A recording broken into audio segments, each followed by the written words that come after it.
नमस्कार, स्वागत है आपका इंडिया न्यूज उत्तर प्रदेश उत्तराखंड पर। मैं हूं आपके साथ अतुल प्रताप सिंह। उत्तर प्रदेश के कानपुर में जो वारदात देर रात हो गई, उसके बाद पूरे देश में इसको लेकर चर्चा है और पूरे प्रदेश में इस वक्त विपक्ष हमलावर है सत्ता पक्ष पर।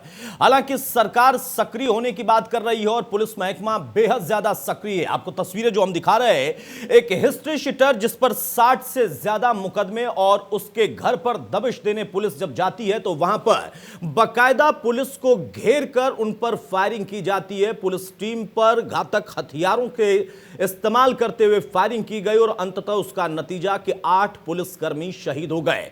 अब यहां पर एक तरफ पुलिस लगातार नाकेबंदी करके 500 से ज्यादा लोगों के फोन को सर्विलांस पर रखकर लोगों को, यानी वो जो कि इस घटना में संलिप्त रहे हैं, जो आरोपी हैं, उनको पकड़ने की कोशिश कर रही, मुख्य आरोपी की तलाश भी हो रही। लेकिन उसी बीच में अब सियासत भी इसमें पूरी तरह से दिखाई देने लगी, जहां समाजवादी पार्टी की तरफ से कहा गया कि योगी सरकार नहीं बल्कि रोगी सरकार है, तो बीजेपी की तरफ से बकायदा पोस्टर जारी कर दिया गया।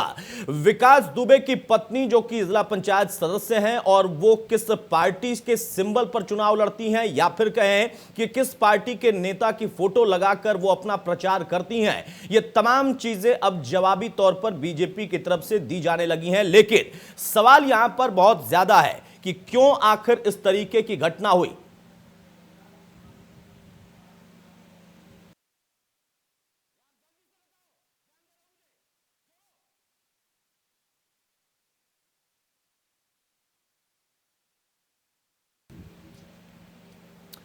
बहरहाल सवाल सिर्फ विपक्षी खेमा नहीं पूछ रहा है, बल्कि उसके साथ साथ सवाल अपनों ने भी उठाए हैं और खुद हमारे साथ सांसद पचौरी साहब जुड़ चुके हैं। सत्यदेव पचौरी साहब, बहुत स्वागत है आपका इंडिया न्यूज पर। आपने एक बड़ी बात कही है, उस पर मैं चर्चा को आगे बढ़ाऊंगा, लेकिन उसके बीच में सबसे बड़ी बात यही है कि शहीद हो गए हमारे पुलिसकर्मी ड्यूटी पर, जो कि अपना कर्तव्य निभाने गए थे।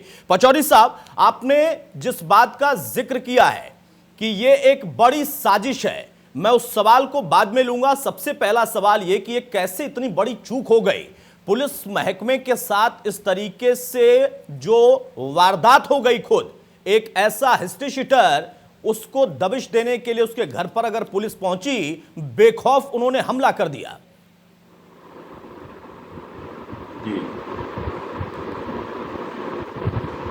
देखिए, निस्संदेह ये जो घटना है बहुत चिंता का विषय है, दुर्भाग्यपूर्ण है जी। क्योंकि उत्तर प्रदेश में योगी जी के नेतृत्व में अपराधी छोड़े नहीं गए, या तो जेल के अंदर हैं या ऊपर चले गए जी। और ये विकास दुबे भी बचेंगे नहीं, ये बता दें, या तो जेल में होंगे या ऊपर जाएंगे। और अभी 2 लोगों का काउंटर हो गया है, 2 लोग मार दिए गए हैं जी। और अखिलेश दुबे भी औरैया के पास गिरफ्त में है। वो भी शाम तक आप समाचार मिल जाएगा। लेकिन पचौरी साहब, जो आप कह रहे हैं कि बहुत दुखद घटना है और वाकई बड़ी चुनौती पुलिस महकमे को और सरकार को विकास दुबे और उसके शूटरों ने दी है, आखिर किस वजह से इनका इतना मनोबल बढ़ा, वो भी योगी सरकार के दौर में? क्योंकि अब सरकार पर विपक्ष हमलावर है, मैं उस पर बाद में आऊंगा, लेकिन इतना मनोबल इस सरकार के दौर में? देखिए, सरकार के दौर में नहीं पड़ा, इनको सपा और बसपा की सरकारें जब तक रही, इनको संरक्षण, राजनीतिक संरक्षण मिला, इनको प्रत्याशी बनाया गया, खुलेआम गुंडागर्दी, डकैती, हत्याएं करते रहे। इसलिए इसके लिए तो विपक्ष की सरकारें दोषी हैं। हमारी सरकार में कोई संरक्षण नहीं दिया गया इसको। सत्यदेव पचौरी साहब, हमारे साथ नवीन श्रीवास्तव जी भी हैं, मौजूदा दौर में हमारे साथ जुड़ चुके हैं। बहुत स्वागत है नवीन जी आपका, पूर्व आईपीएस अधिकारी। नवीन जी, देखिए, राजनीतिक बयानबाजी तो अलग होती है और पचौरी साहब ने खुद, जो कि बीजेपी के सांसद हैं, वो ये मान रहे हैं कि हाँ साजिश है और बख्शे नहीं जाएंगे। लेकिन एक आईपीएस के तौर पर उस महकमे में आपने सेवा दी है, इसको कैसे आप देख रहे हैं? क्योंकि अगर हम उत्तर प्रदेश के इतिहास को देखें तो श्री प्रकाश शुक्ला के बाद, अगर मैं गलत नहीं हूं तो, कम से कम इस तरीके की घटना जिसमें AK-47 का इस्तेमाल होने की खबर आ रही है और इस तरीके से पुलिस को सीधे चुनौती दे देना, आप भी मानते हैं कि हाँ बहुत लंबे समय के बाद ये हुआ?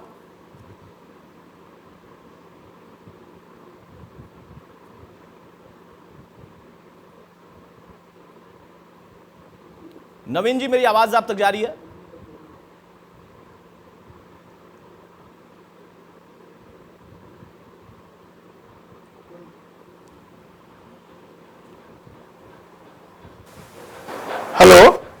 नवीन जी, मेरी आवाज आप तक हेलो। पहुंच रही है?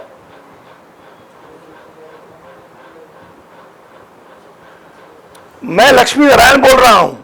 जी माफ करिएगा, लक्ष्मी नारायण जी हमारे साथ हैं। लक्ष्मी नारायण साहब, माफी चाहूंगा, मेरा यही सवाल रहेगा आपसे जो आपसे मैंने पूछा कि एक लंबे समय के बाद ऐसी घटना घटित हुई और शिव प्रकाश शुक्ला का वो दौर था कि AK-47 और से लोग गाड़ी चलती थी और उसको बीजेपी की सरकार में ही किस तरीके से खत्म किया गया, कल्याण सिंह का दौर। लेकिन आज ये जो घटना है उसको आप कैसे देख रहे हो और कितनी बड़ी चुनौती दी है पुलिस महकमे को?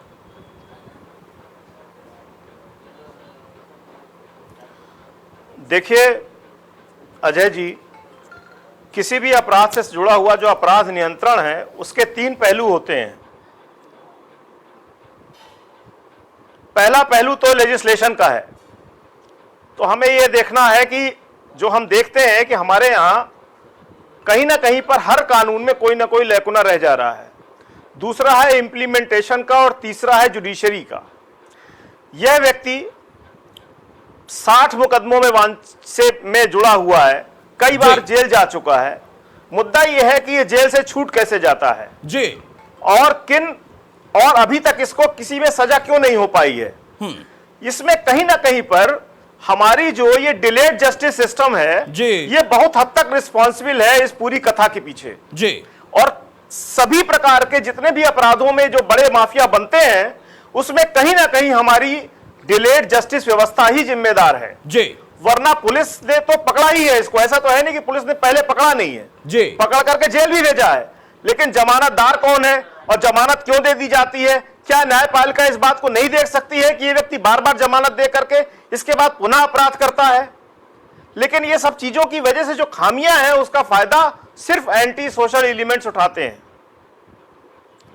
तो मैं तो इसको इसी प्रकार से देखता हूं कि हमें अपनी जो कमियां हैं उसको प्लग कर लेना चाहिए, उसको बंद करना चाहिए और तभी हम इन पे अंकुश पा पाएंगे। रही बात कल की घटना की विशेष रूप से, इसमें कहीं ना कहीं मुखबिरी हुई है और मुखबिरी कहीं ना कहीं पर लोकल स्तर से ही हुई है। बहुत बड़ी बात आप कह रहे हैं लक्ष्मी नारायण जी, बहुत बड़ी बात आप कह रहे हैं। देखिए आपने कहा मुखबिरी हुई है और पचौरी साहब भी हमारे साथ जुड़े हैं, उनका कहना है कि साजिश हुई है। आप जो मुखबिरी की बात कह रहे हैं, हमने तो ये सुना है कि पुलिस के मुखबिर होते हैं। क्या पुलिस के अंदर भी पुलिस के मुखबिर थे? आप इस तरफ संकेत दे रहे हैं क्योंकि पुलिस टीम वहां जाती है दबिश देने और वहां पर उनको घेर कर जेसीबी से रोककर और सुनियोजित हमला होता है, ना सिर्फ नीचे से सामने से बल्कि ऊपर से भी, छतों से भी, और उससे ही ज्यादा नुकसान हुआ है। लक्ष्मी नारायण जी। हाँ अजय जी, बिल्कुल आप ठीक कह रहे हैं। अजय जी आप बिल्कुल ठीक कह रहे हैं और मेरा भी ये मानना है कि इसकी थोड़ी सी जांच जरा गहराई से होने की आवश्यकता है। जी जी अतुल जी, ये अजय, ये जो है इसमें जांच जो है थोड़ा गंभीरता से और गहराई से होने की आवश्यकता है। ठीक है लक्ष्मी नारायण जी, हमारे साथ आप बने रहिए। पचौरी साहब हमारे साथ लगातार बने। पचौरी साहब देखिए, 2-3 चीजें निकल गई। एक तरफ आपने खुद कहा साजिश हुई, लक्ष्मी नारायण जी कह रहे हैं कि मुखबिरी हुई। उसके अलावा आपने पुरानी सरकारों की बात की, मौजूदा विपक्षी पार्टी जो है वो आपको घेर रहे हैं। लक्ष्मी नारायण जी न्यायपालिका की तरफ भी गए कि उसका भी एक यहाँ पर एक भूमिका है क्योंकि ये शख्स बाहर अंदर आता जाता रहा और कैसे इसको संरक्षण मिलता रहा। मैं सीधा सवाल आपसे कह रहा हूं, क्या आज के दौर में जो कुछ घटित हुआ है उसके बाद विपक्ष को ही बोला जाएगा? क्योंकि विपक्ष तो अब सत्ता में नहीं है, वो आपसे सवाल पूछेगा।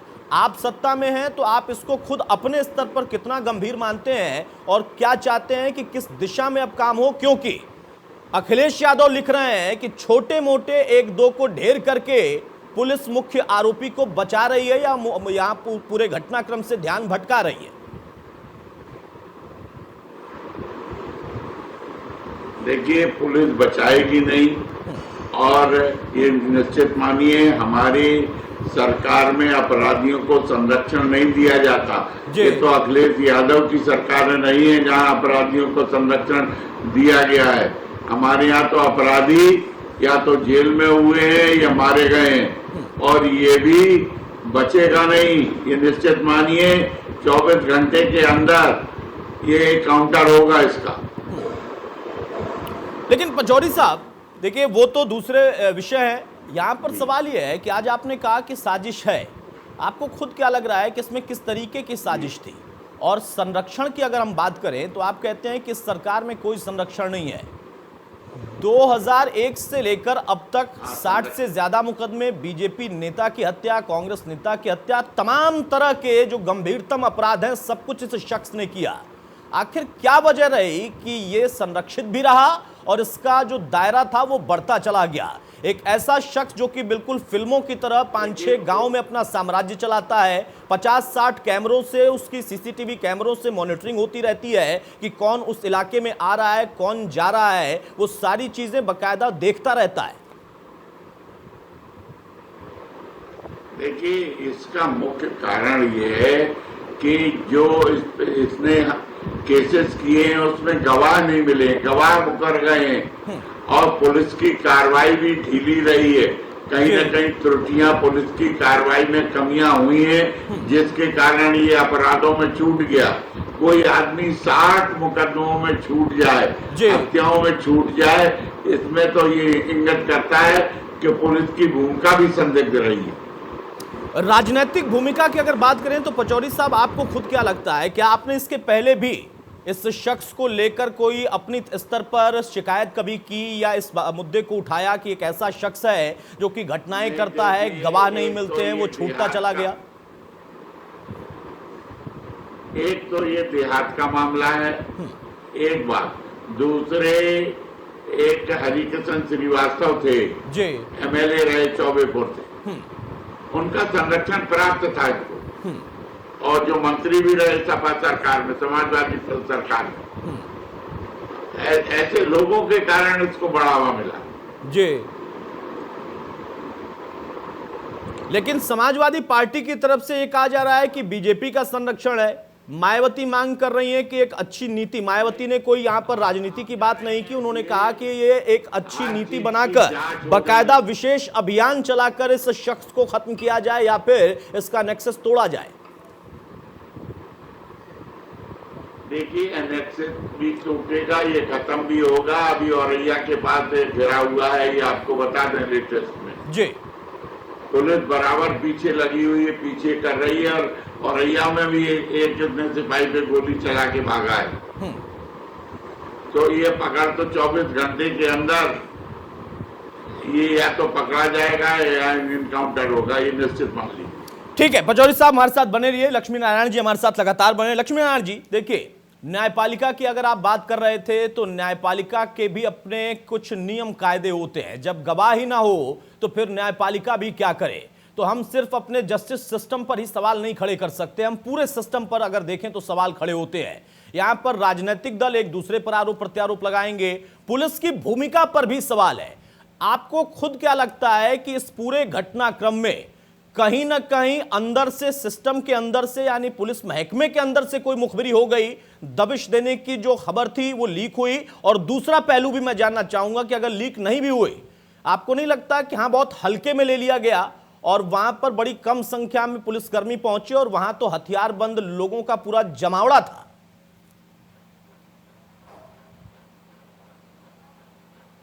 हाँ, डेफिनेटली कहीं ना कहीं पर नेग्लिजेंस तो है ही। प्रॉपर वे में सूचना नहीं थी, और इसमें कहीं ना कहीं पर लोकल स्तर पर मुखबिरी अवश्य हुई है जी। और इन्हीं सब चीजों को देख करके लगता है, और जो पुराने केसेज हैं उसमें जो बात हो रही है न्यायपालिका की जी, तो जब लंबा समय गुजर जाता है तो सामान्य रूप से जो गवाह होता है वो भय खाता है। यदि इमीडिएटली केस घटना के तत्काल बाद ही गवाही हो जाया करे तो चीजें बेटर हो सकती हैं। लेकिन होता क्या है कि 3-3, 4-4 साल लग जाते हैं एक गवाह को आने में, और उसके बाद नेचुरली बहुत सारी चीजें बदल जाती हैं। इस सिस्टम को कहीं ना कहीं बदलने की जरूरत है। मेरा ही बार बार मानना है कि न्यायपालिका को थोड़ा सा सुदृढ़ होने की जरूरत है और थोड़ा सा क्विक होने की जरूरत है। लक्ष्मी नारायण जी, मुझे एक चीज समझ से मेरे परे जा रही है, शायद आप बेहतर समझा पाए क्योंकि आप लोगों ने कई केसेस को सॉल्व किया होगा, लंबा आपका अनुभव रहा है। एक ऐसा शख्स जो कि 60 मुकदमों से बचा रहा, हम उसके लिए सिस्टम को और जस्टिस सिस्टम पर भी सवाल खड़े कर रहे हैं, लेकिन वो शख्स जिसके लिए ये सब कुछ बड़ा मजाक सा था, उसके खिलाफ कोई गवाही नहीं देता था, वो कुछ भी कर ले, पुलिस टीम जाए पकड़ने और वो उन पर इस तरीके से हथियारों से हमला कर दे या करवा दे, वो चाहता तो आराम से उसकी गिरफ्तारी भी हो सकती थी अगर जरूरत होती, और फिर वो छूट जाता, क्योंकि वो तो छूटता रहा है। आपको नहीं लगता कि इस घटनाक्रम में कुछ और एंगल भी आ रहा?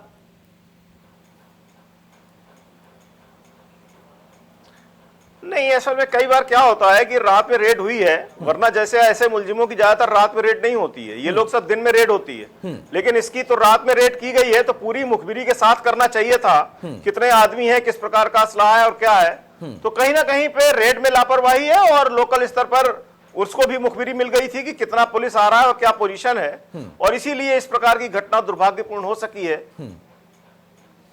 ठीक है सत्यदेव पचौरी साहब, मायावती ने ट्वीट किया है, उन्होंने कहा है कि सरकार को विशेष अभियान चलाने की जरूरत है, ऐसे लोगों को वाकई सबक सिखाने की जरूरत है। मुझे याद है अलग अलग राजनीति के दौर में आपका इतना बड़ा अनुभव है, कल्याण सिंह का वो दौर हुआ करता था, एसपीजी का गठन और तमाम तरह के अलग व्यवस्थाएं की गई थी। आपको लगता है कि हाँ इस घटना ने एक बार फिर से कुछ वैसी व्यवस्था बनाने, या फिर इन लोगों को एक नीति के तहत अभियान चलाकर घेरने की कवायद की जरूरत आ गई है अब इस वक्त में?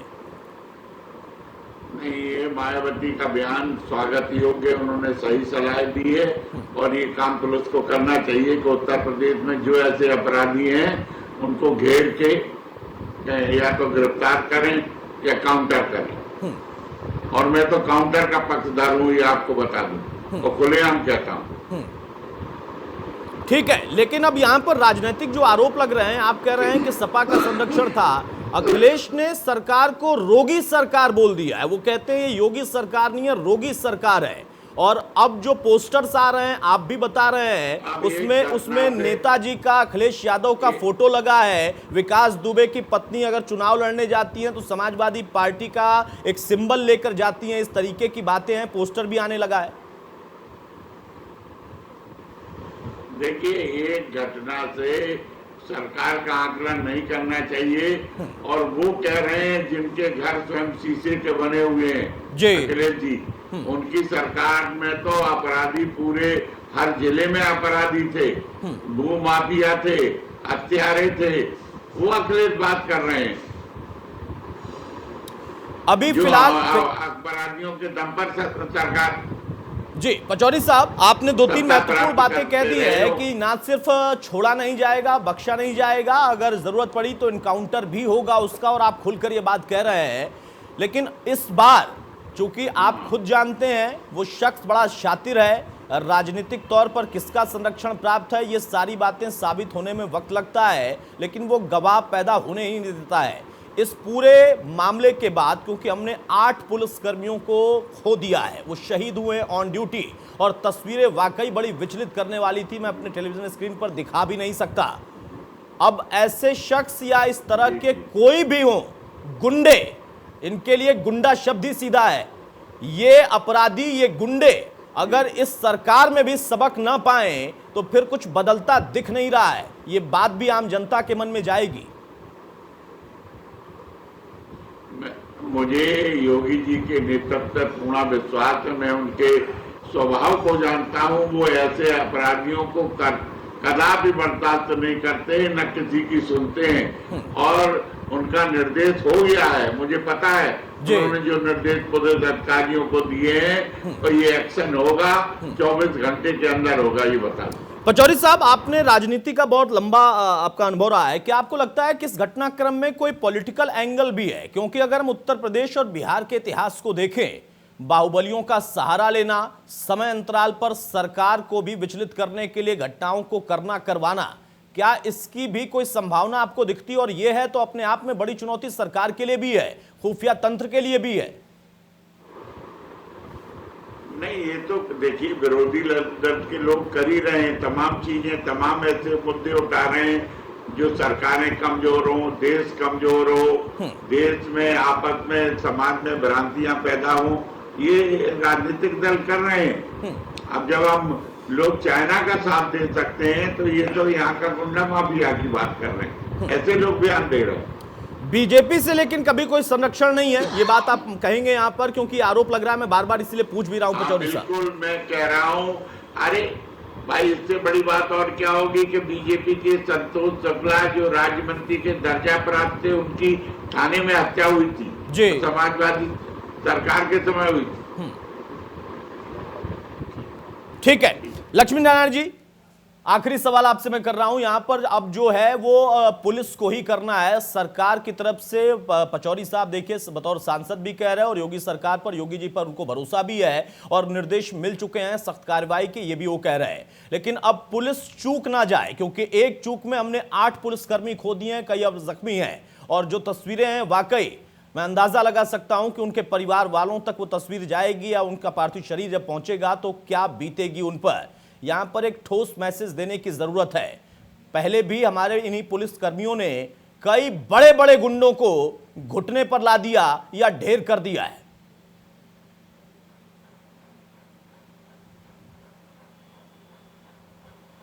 हाँ डेफिनेटली इसका एकमात्र उपाय इनकाउंटर ही है। ऐसे लोगों का इनकाउंटर ही होना चाहिए। और माफिया जो ये ऑर्गेनाइज्ड क्राइम करते हैं, ये माफिया लोग जो आपराधिक माफिया हैं, इनके विरुद्ध प्रॉपर कार्रवाई होने की जरूरत है और सिस्टमैटिक होनी चाहिए। और इनका जो आर्थिक आधार है उसको खत्म करना आवश्यक होता है जी। आर्थिक आधार खत्म हो जाता है तो क्रिमिनल हमेशा घुटने पे आ जाता है। इसके लिए हमें प्रॉपर एक जो एसटीएफ है इसको इस प्रकार की चीजों को भी ध्यान में रख करके कार्रवाई करना चाहिए ताकि इनका आर्थिक आधार खत्म हो। आर्थिक आधार खत्म होगा तो राजनीतिक आधार अपने आप खत्म हो जाएगा और ये फिर धरातल पर आ जाएंगे।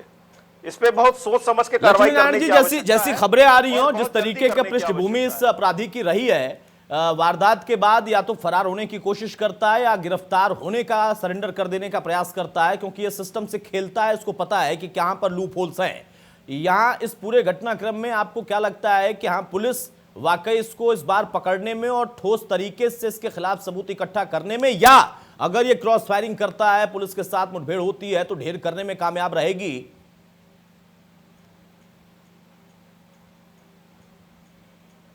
डेफिनेटली मैं बेहतर की उम्मीद करता हूं और हमारी पुलिस फोर्स जो है बहुत सक्षम है और डेफिनेटली इस पे कार्रवाई होगी और अच्छे से कार्रवाई होगी।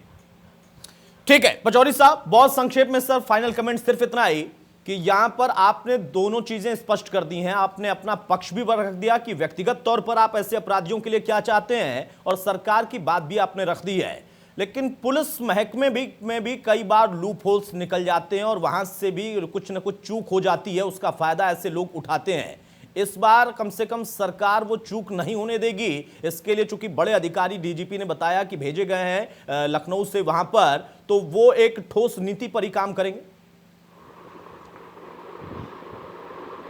देखिए करना चाहिए, क्योंकि अब तो पुलिस की प्रतिष्ठा का सवाल है। 8 पुलिस अधिकारी मारे गए हैं और अपने जो कर्तव्य निर्वहन के लिए गए थे वहां मारे गए हैं। इसीलिए पुलिस को हर हालत में इनकाउंटर करना चाहिए, पकड़ना तो बिल्कुल नहीं चाहिए, क्योंकि 8 पुलिसकर्मियों की हत्या का बदला लेना है जी, ये पुलिस का कर्तव्य है, इसलिए उसका निर्वहन करना चाहिए। चलिए बहुत शुक्रिया सत्यदेव पचौरी साहब हमारे साथ जुड़ने के लिए और लक्ष्मी नारायण जी आपका भी हमारे साथ जुड़ने के लिए। तो देखिए एक ऐसा घटनाक्रम हो चुका है जिसको लेकर सियासत तो हो रही और आगे होती रहेगी। मौका विपक्ष को मिला है, लेकिन विपक्ष भी सवालों में है। सत्ता पक्ष कह रहा कि हमने कभी संरक्षण दिया नहीं और संरक्षण देंगे भी नहीं, पुलिस को खुली छूट दी है। लेकिन जिन लोगों ने संरक्षण दिया वो आज क्या सवाल पूछेंगे? लेकिन लोकतंत्र में सवाल पूछे जाते हैं और प्रहार होते हैं राजनीतिक तौर पर। लेकिन सबसे अहम है कि एक आम जनता के अंदर भाव अगर उत्पन्न करने की कोशिश की गई थी कि कुछ बदला है, तो एक बार फिर से उस भाव को ही झटका मिला है। अब योगी सरकार को देखना है कि आगे किस तरीके से, चाहे विकास दुबे हो, उसके गुंडे हो या फिर ऐसे तमाम असामाजिक तत्व हैं या गुंडे हैं, उनको एक सख्त मैसेज चला जाए। नमस्कार।